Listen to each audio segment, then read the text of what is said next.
All right, this is the start of Zanja Madre Studios. This is the recap of week number 1, and I'm going to go through the experience of what it was like leaving the firm, starting Zanja Madre, and what was my week like. What does it look like? All right, so on June 17th, let's see, today is June 24th, so last Monday. Where I'm recording this right now is a co-working space called Cross Campus in Santa Monica. And a week ago, I put the deposit down and filled out all the paperwork, security key. It's after hours right now, which is pretty cool because it's quiet and chill and nobody's here. A couple people in the office, but it's nice. Then I had lunch with my sister, who on that Monday, who's going to be doing all the administrative stuff and helping with insurance, going to be reaching out to potential clients, handling the books, making sure that I keep all my receipts, all the things that will really take a tremendous amount of load off of me so I could focus on the creative part and networking and all of that. One of our first sponsors was Land Effects.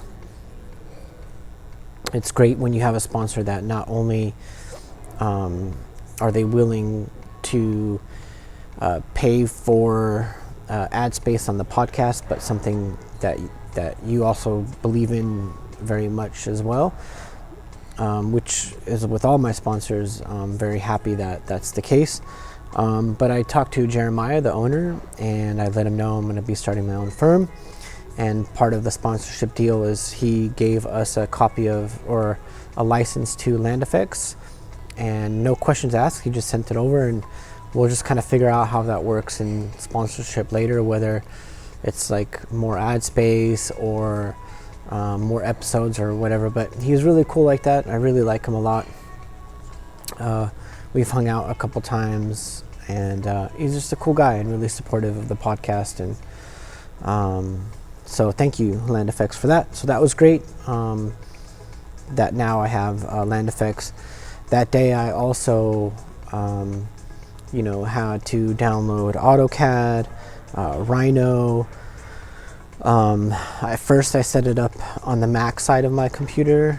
Well, it's a Mac, and but Land Effects only works on the PC side, so I installed Parallels and got that going, and that was great, and it worked effortlessly. And then at the end of the day, I got a haircut because, got to look fly to do business. So that was cool. And then I also scheduled a headshot for me. But it's going to be good that the headshot's not right now, because I want to do a non-traditional headshot since I'm not really corporate. And, I talked to the photographer, and we want to do something with like some swag and, maybe like fully me standing up, or maybe some activity shot or something like that. And I still want to get in a little bit better shape for that. So when he gets back from San Diego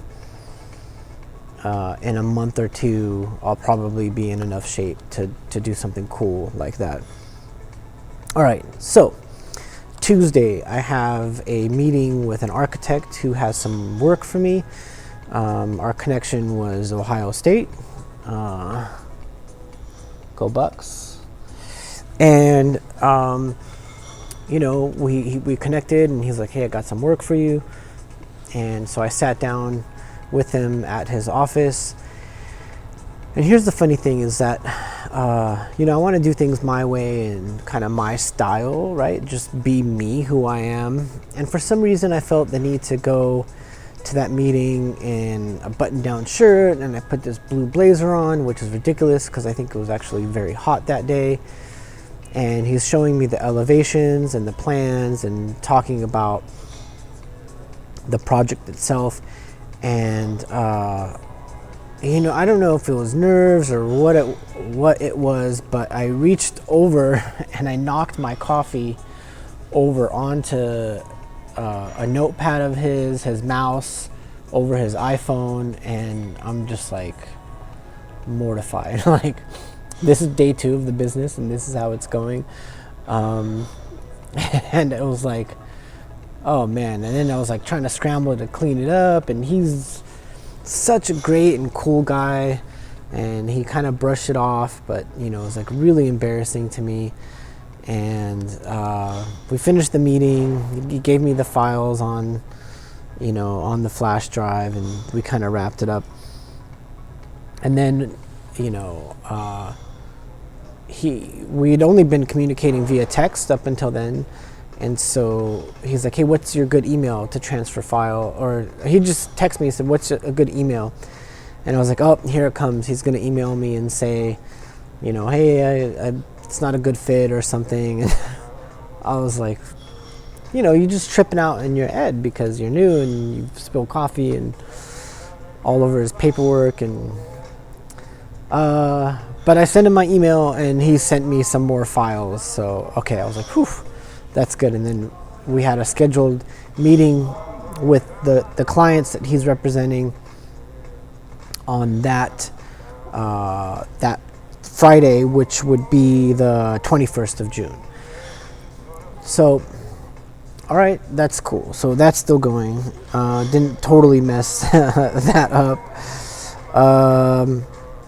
Then that day, so Zanja Madre Studios is based in landscape design, landscape architecture, but it's going to be so much more than that. It already is so much more than that, just by default of the things that I'm doing.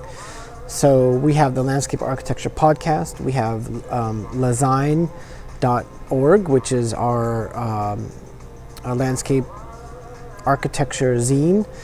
And then I'm doing commercial photography for landscape designers and landscape architects at a professional level. And so I was doing that, before I had left the firm that I was at. And so I had to do a follow-up shoot because I was rained out on another shoot. That's just the way photography goes. Fortunately in LA, or unfortunately, depending on how you look at it, we don't get much rain. Fortunately for a photographer, unfortunately for the flora and fauna, and of course our water consumption that we are currently taking from the aqueduct up north in California. I'll talk more about that when I talk about our namesake, Zanja Madre.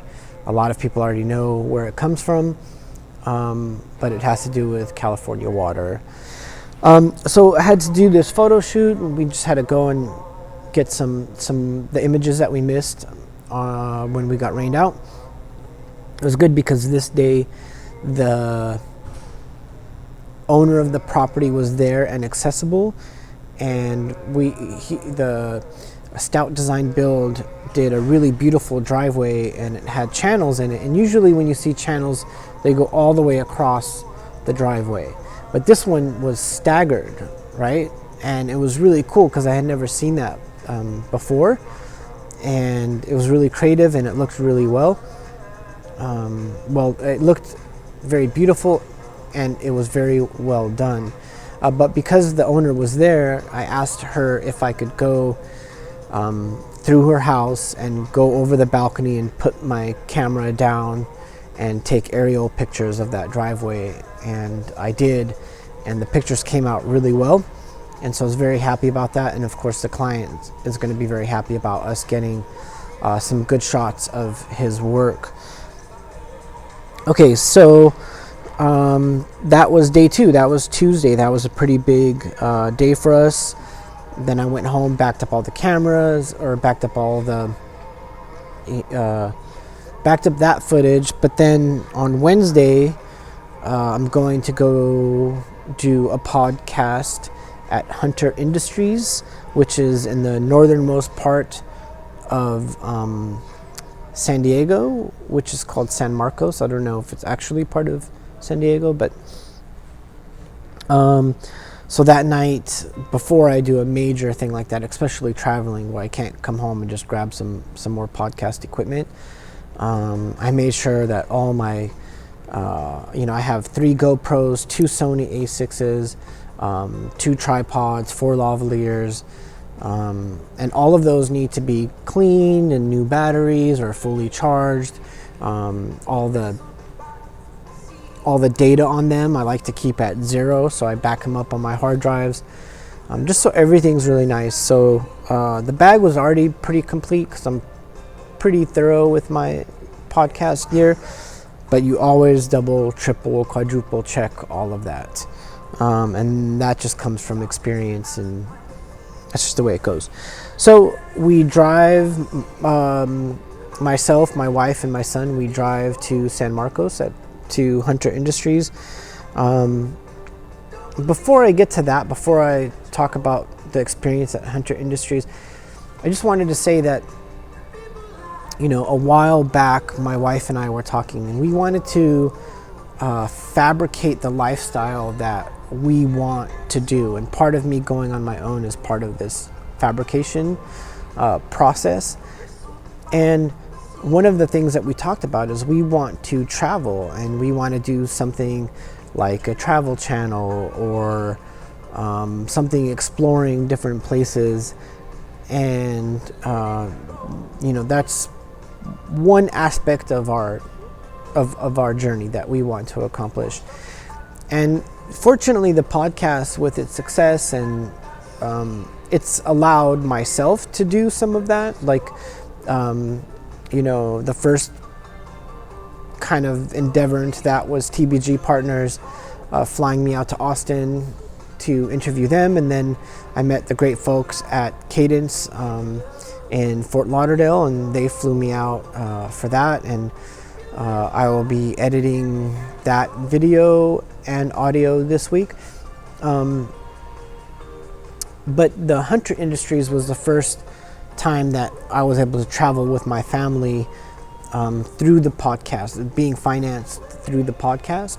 And so Hunter Industries was gracious enough to set us up at Omni Resort, which was really great. It's like this beautiful golf resort, and it far exceeded our expectations of what we wanted. And we had a nice family stay at a resort. Of course, one of the days I was, working all day. I cannot wait to cut and share with you the Hunter Industries podcast, because of the great B-roll footage in the factory, and irrigation is so important, and it's just really great. And they're a sponsor of the podcast, which really shows that that they believe in what we do, and they believe in landscape architects and the demographic that the podcast has.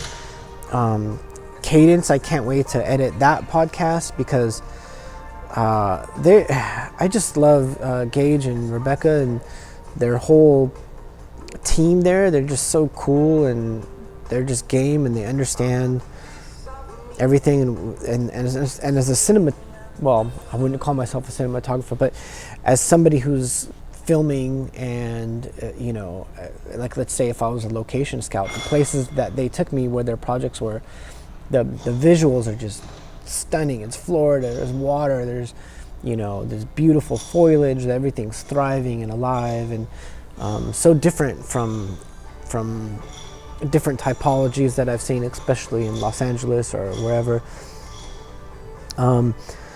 So all of that is really exciting. So we drive into San Marcos that night on, let's see, so we drive in on, we drive in on Tuesday night, stay Wednesday, Thursday, we drive in Tuesday night, we stay there. Well, I'm confused. All right, we check in Okay, we check out Thursday. We check out Thursday. So we stayed Wednesday and Tuesday night. Oof, I'm gonna have to cut some of that out.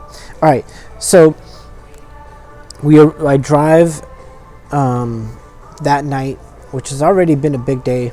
Pack with the family, arriving late to the hotel, maybe I don't know, around midnight or something. And then in the morning, on Wednesday morning, we do the whole entire walk through their factories and their development, their R&D department, engineering, HR.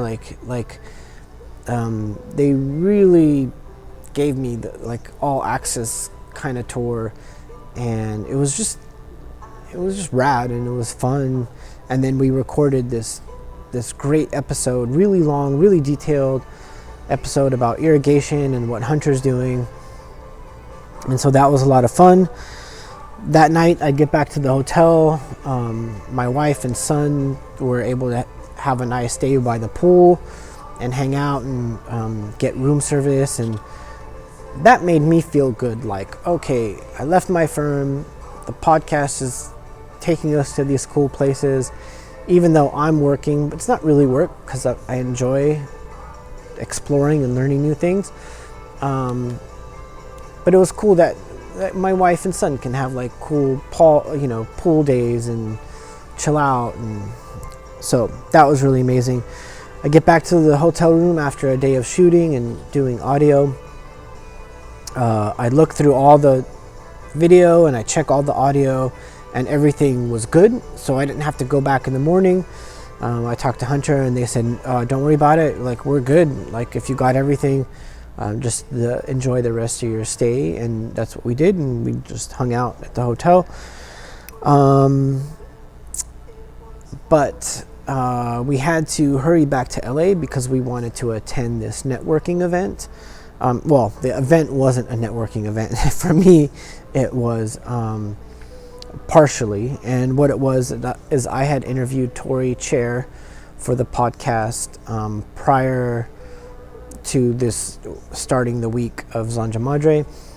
And it was to promote a garden party. And she is on the Los Angeles Neighborhood Land Trust, which does green equity parks for underprivileged neighborhoods in Los Angeles. And me being from Los Angeles and me being a landscape designer, it's something I very much believe in. So we interviewed her to help promote it. She was gracious enough to give me a day pass. I mean, not a day pass, but a ticket to the event that's worth $200.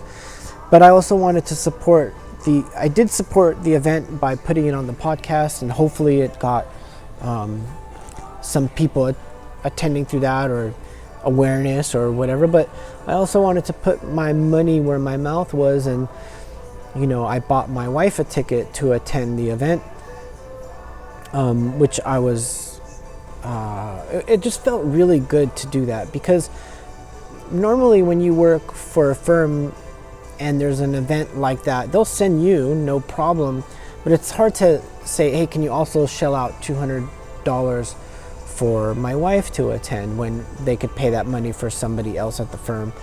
And it was nice that now I'm in the position where I could do that, and help contribute to a cause that I believe in. And it was great. And I saw some people that I worked with at SWA that are wonderful, and some people from Rios Clemente, and then some friends that just by happenstance had to be there.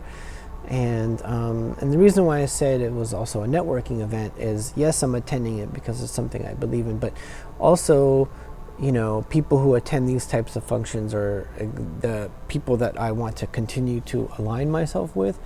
And my son was playing in the garden with some other little boys, and I was talking with his dad. Turns out the dad's a lawyer, and we got to chatting, and we traded business cards, and then I traded business cards with his wife, who's also a lawyer.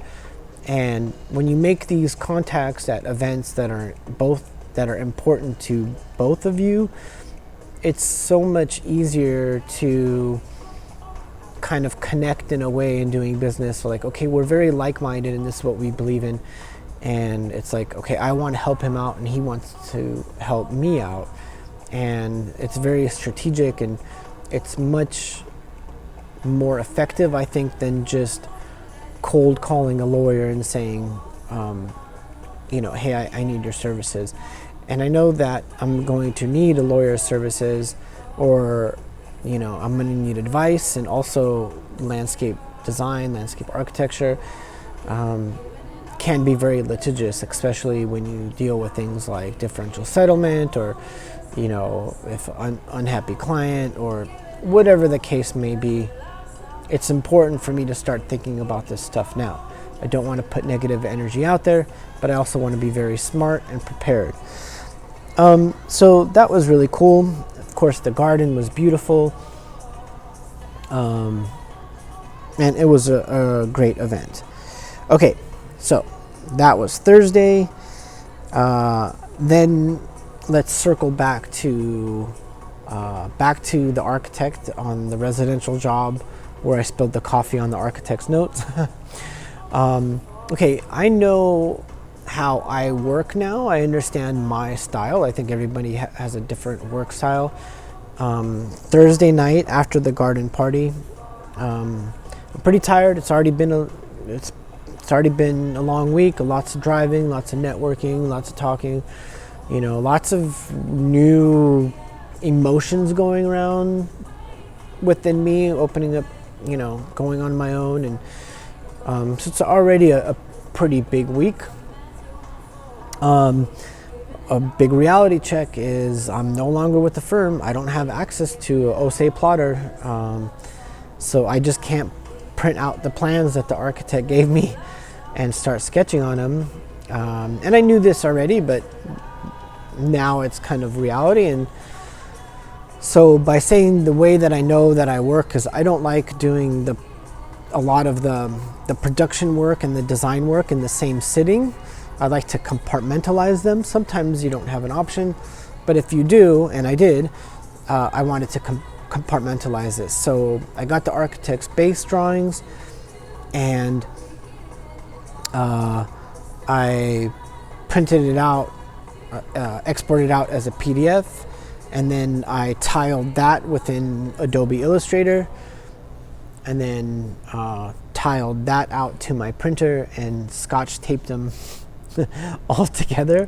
So I had like 12 pieces of paper to print this job out in quarter scale, and then I left it on the table. I put some trace over it, and then I went to bed.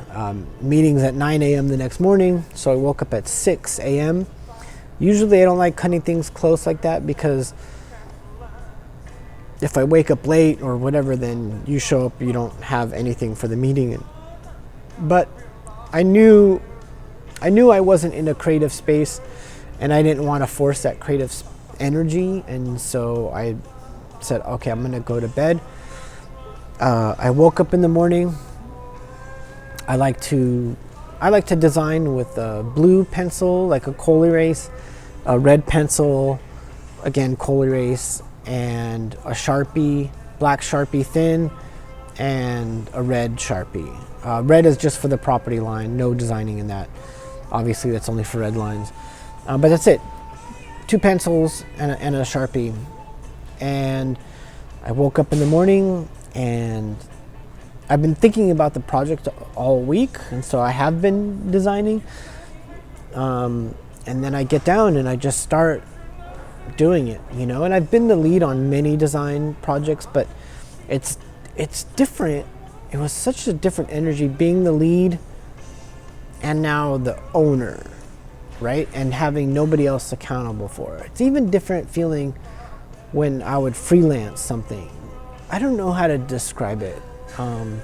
Maybe I'll be more articulate with it as I move forward, but for now, let's just call the energy different. It felt really great, very liberating. No one's gonna come over and be like, hey, what about this?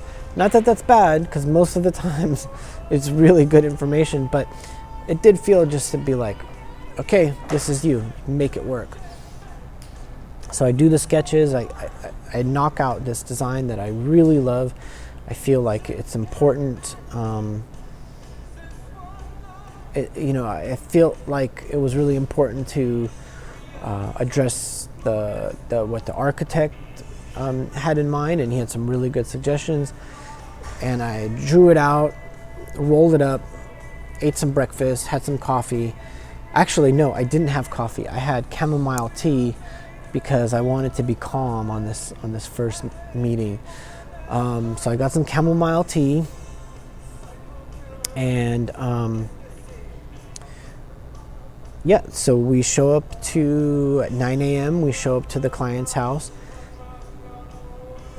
and the architect goes through his revisions that he did on the project from the last time they met. This is the first time the clients are meeting me, and we're all sitting around the table. This beautiful couple. You could just tell already that they're really nice, very sweet. And he goes through their revisions, and now it's time for the landscape designer to talk, which is me. And the architect hasn't seen my sketches or anything, so everybody's seeing this for the first time. I roll out the trace and I walk them through the project. And one of the things that I found most interesting about the work that I have done is when I worked at SWA and when I worked at Rios Clemente Hale Studios, Gerdo Aquino, the CEO of SWA, and Mark Rios, the founder of Rios Clemente Hale Studios, both of them have this way of speaking that allows you to buy in to what they are designing or what the firms are doing. And it's mesmerizing. If you've never been in a room with either of them talking, explaining something, then it's really hard to elaborate. I guess the closest thing would be like Don Draper's speech in about the carousel, the Kodak carousel in Mad Men, right? Like, people crying at the end of it. It's kind of like that energy. And in no way, shape, or form am I saying that that what I did was on any level close to that, but I did feel this sense of like ownership and really believing in the work and explaining it to them and allowing them to buy in, right?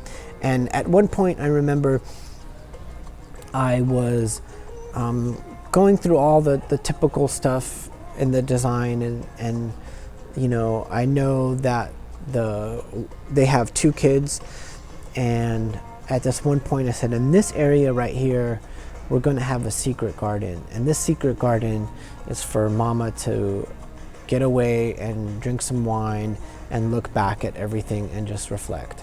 And I glanced over like side-eye to see the reaction of the wife, and she just had like a really big smile on her face, and I felt like that was the buy-in moment for her. And it's important to for me to develop the skills on reading the client and kind of feeling what they need and what they want. And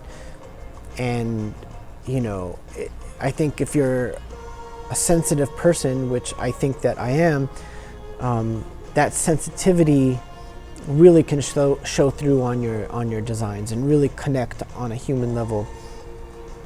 And that felt really good. And then when we closed out the meeting, everyone was happy. The big smiles, lots of shaking hands, and of course the architect was really happy, right? Because we hadn't worked together before, and he hasn't seen me design before, and I nailed it.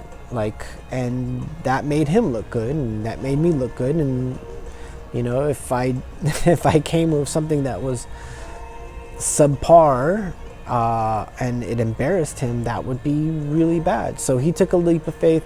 I'm glad that I delivered.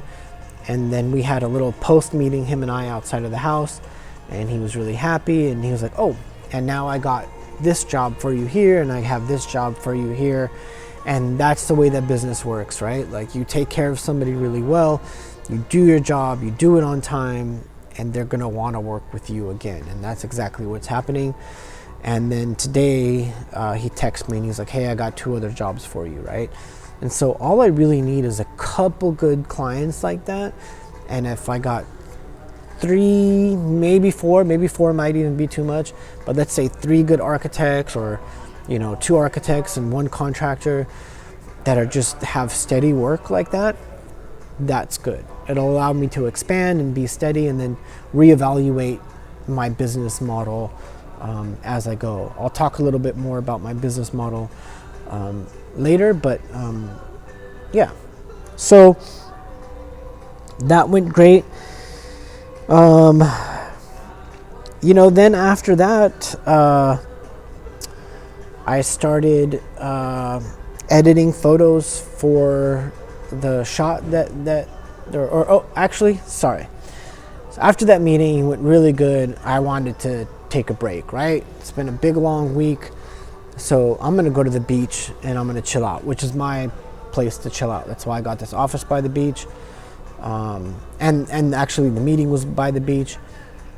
And, I started thinking about that last Monday when I spilled coffee and I was wearing a blue blazer in inappropriate weather. And I was like, you know what? I'm just going to be me. Like, I'm fine. Like, I don't need to try to pretend or overcompensate anything. So I went to a surf shop and I was like, give me your finest, most expensive pair of slippers, and so I got these for a ridiculous amount of money, like $55, which I would normally not pay for on slippers, but I was like, this is gonna be my work shoes now. I got a big deposit check, big for me, little for other firms, but a huge check for me, especially just starting out, deposit for this design. And I was like, I'm gonna treat myself, and I did. And so I'll be wearing these slippers, unless of course I'm presenting to the city or something, attire appropriate, I will be doing. But for the most part, if I'm just going to go to meetings and do stuff, it's going to be slippers. If I'm going to a construction site, I'll have boots on. But yeah, basically what I'm saying is I'm just going to be me. And when you are you, things are just better. So, okay. So that's Friday. I come back and I start doing the more tedious and boring stuff, like started invoicing. I had to invoice for the podcast for the month of, whether it's June or July, for, I forgot which invoice month, but for QCP sponsorship of the podcast. They are another early sponsor for the Landscape Architecture podcast. Thank you, Rick. Thank you, Justin. Love you guys. They're just great people. Again, I love that people that I like to work with are sponsoring the podcast. And it's cool because, I was specifying them on jobs way before they were even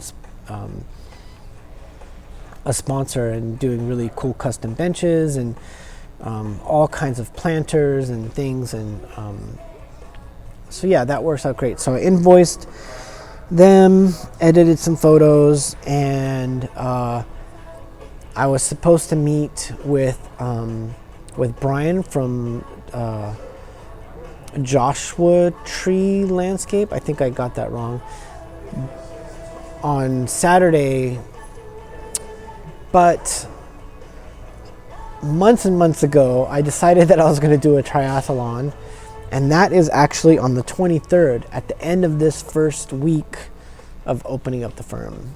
And I was like, there's no way that I'm going to do this. It was just a sprint, but it was a long week, and I hadn't been training for months, like zero training, eating hamburgers, drinking Coca-Cola, just not taking care of myself.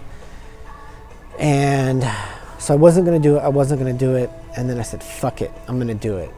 I'm gonna do it anyway. I'll just take it easy, because part of me going on my own is fabricating this lifestyle that I want, and a huge part of that is being active and healthy. And I thought, let's do it. So I canceled my meeting with Brian on Saturday, and I spent all day preparing for the triathlon.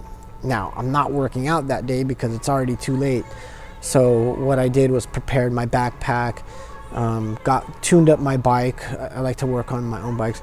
Tuned up my bike, got some running socks, made sure, just all the little checklist. Earplugs are really important to me for my swim. And then I was like, I'm doing it. I'm going to do this triathlon. I get everything ready. I go to bed like 10 o'clock p.m. And I wake up at 4:30 in the morning. I bike about an hour to the marathon, or to the triathlon itself. Get there early, kind of chill out, and it was really cool. I wasn't nervous at all. I was just really chill. And I did it. I did the 1/4 mile swim. I did the 10-mile bike ride. I participated in the 3-mile run. I walked about a quarter of it, because by that time I was freaking done. And then at the finish line, there is my wife and my son, and they're holding up a sign like, congratulations, like, we love you. And it was just great. And I was able to take off that, participation medal and give it to my son, and he was so happy. And I was like, boom, I'm so glad that I did it. I'm glad I didn't get an injury during it. And now this is really solidified, like, the way that I want to do my lifestyle from here on in. In August, I have a 2-mile swim. That's the one I'm really excited. 2 water open mile swim, which I'm totally stoked on. And now that I did this triathlon, I'm like in that mindset of competing and training, and that energy. Like, triathletes are like, lots of alphas, and I love that alpha energy, and I just want more of it. And so I will be training for that. That was Sunday, and then now it's Monday, and after that, I got after the triathlon, I had breakfast with my family, then got a really good like a sports massage, and now I feel great. I'm glad that I did that same day, because really expedited the recovery, and that was really smart, and we had the money to do so. So that was great. All right, then Monday comes along, which is today. I kind of had all the best intentions to wake up early and go straight to the office, which is here, and I didn't, and I started kind of lollygagging, and maybe I needed a little bit more of a break. I mean, what break did I have? I finished the whole crazy week and then did a triathlon, and I thought that the rest of the day on Sunday was a break, but apparently not. I need to learn how to chill out a little bit, and not be so hard on myself to now, I have this flexible schedule, which is what I wanted, and I need to know how to take advantage of it. So I just chilled out, and we went to the park with my family, and we were riding around, but I wasn't there. I wasn't present with them. I was thinking about work. I was thinking about money coming in, the money that we had already spent, and I just wasn't there. And my wife can kind of tell, and so I don't know. It was kind of a big head trip. I got back home. I left them at the park. I took an Uber back home to get to work. I was pretty anxious. And at 4 p.m., I had a great conference call with Jonathan Giels, Kenny Okibo, I believe is his last name. Sorry if I said it wrong. And Laura, which I don't even remember her last name, but we're all doing a panel called Landscape with an Edge at ASLA. And so we talked about what that looks like and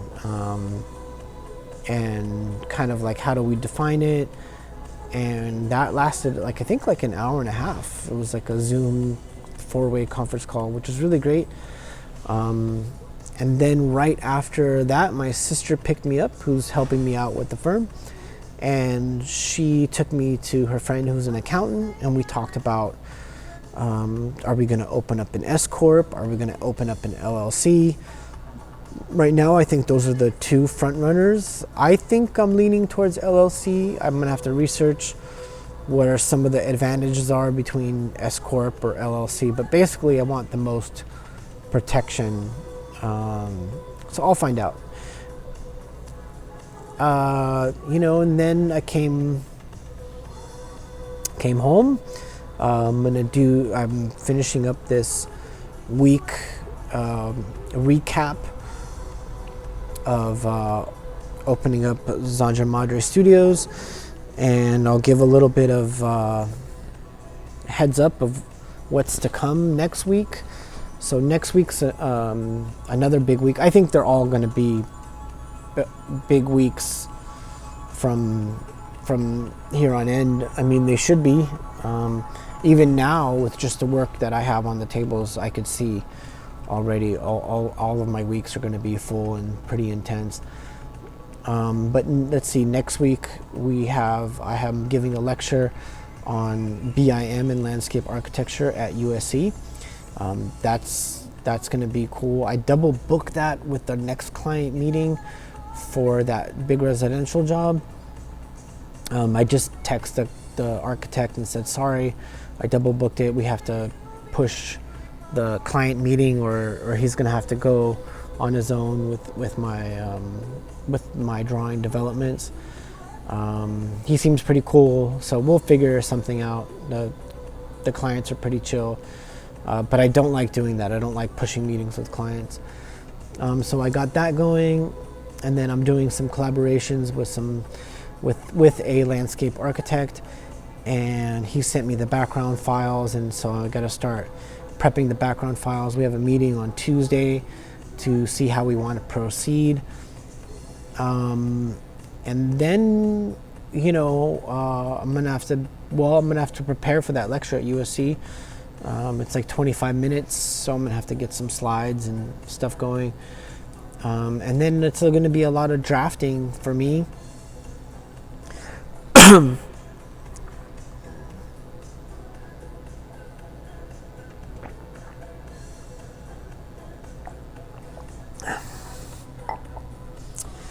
I need to figure out how I'm going to do a lot of the drafting that's coming my way. I've been drafting for a really long time. I'm very thorough. I can be fast when I don't get caught up in my thoroughness. But pretty soon I'm going to have more to draft than what I can handle. I talked to the accountant today, and she felt like it was a good idea that I don't hire any employees right away until I'm really established. And I like that for a couple of reasons. One is, once you have an employee or employees, it's like, it just opens up a whole new world of issues that you have to really address. And I'm conscious of that, but I'm also conscious of like making sure the company is really steady, because I don't want to hire somebody and then the workflow goes down and I have to let them go. Like, I want to make sure that they're really locked in, because that wouldn't be fair, especially if they have a family. But I think that won't be too far off when we're ready to do that. But I'm going to be very patient, and I'll just do the 1099 model. And I think the business itself is going to dictate how that plays out. So I'm not really too worried about it. I'm just going to do the 1099 people, and we'll figure it out as it goes. Yeah, I think that's it for now. Thank you for listening. Thank you for being on my journey. Yeah, this is week 1 of Zanja Madre Studios.